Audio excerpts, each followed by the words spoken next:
I won't lose!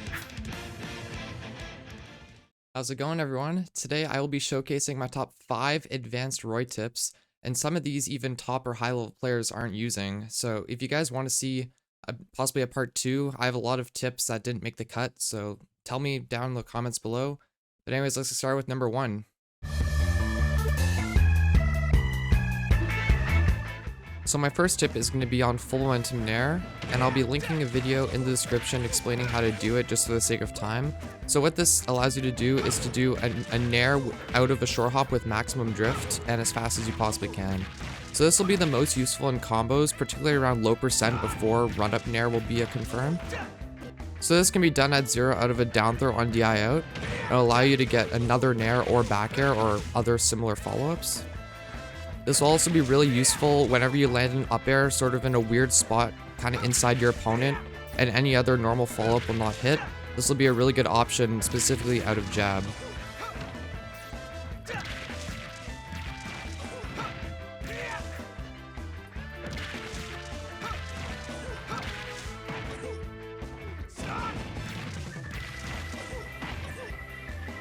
And then additionally, when you get a jab around 15 to 20%, run up Nair will not confirm yet, so this will be the only way to get maximum damage.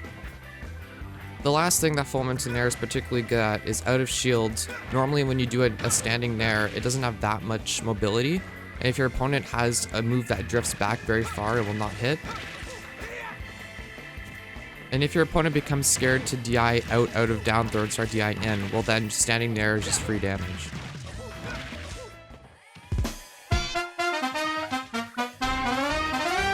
My second tip is to use neutral B more. Now neutral B is a very underrated move for the simple fact that it has very little end lag, so you can oftentimes catch your opponent off guard. Specifically in ledge trap and in disadvantage, I find that it's a really good mix-up, and opponents definitely don't respect it as much as they really should be.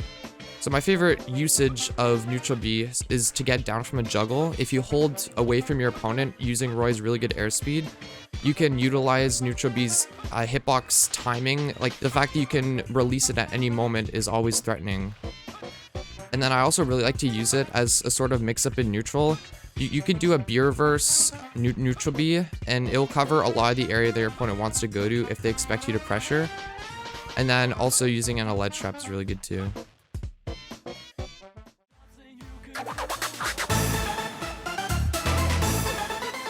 My next step is a really simple one, and that's going to be to use spot dodge down tilt, which I find is a really underused close quarters option, because the worst thing that can happen is your opponent hits you with some like weak multi-hit to catch the spot dodge.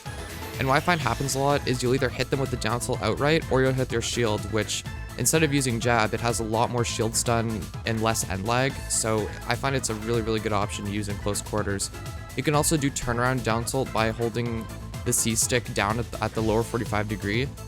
And it's a super quick option to do in kind of scramble situations when you think your opponent might grab or might do some kind of pressure get off me option.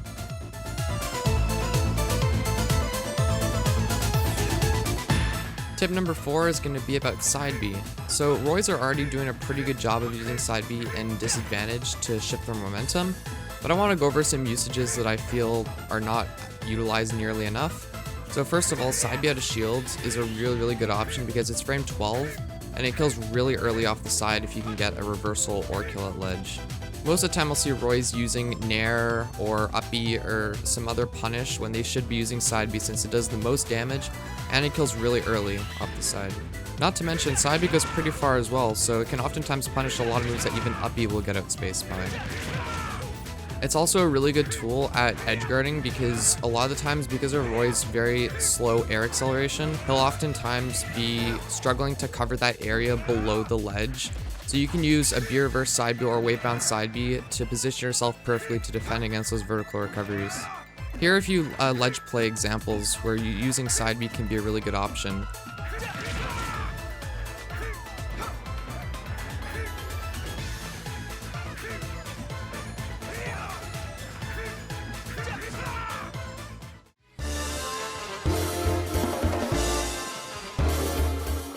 My last tip is going to be about ledge play. So I already touched on it a little bit during the side B portion, but ledge play I find is still underutilized despite a lot of Roys using it a little bit too much.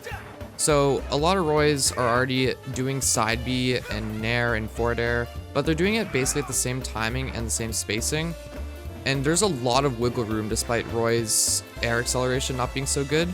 So you can often pull back just before you go back off stage, and it's a lot harder to punish out of shield.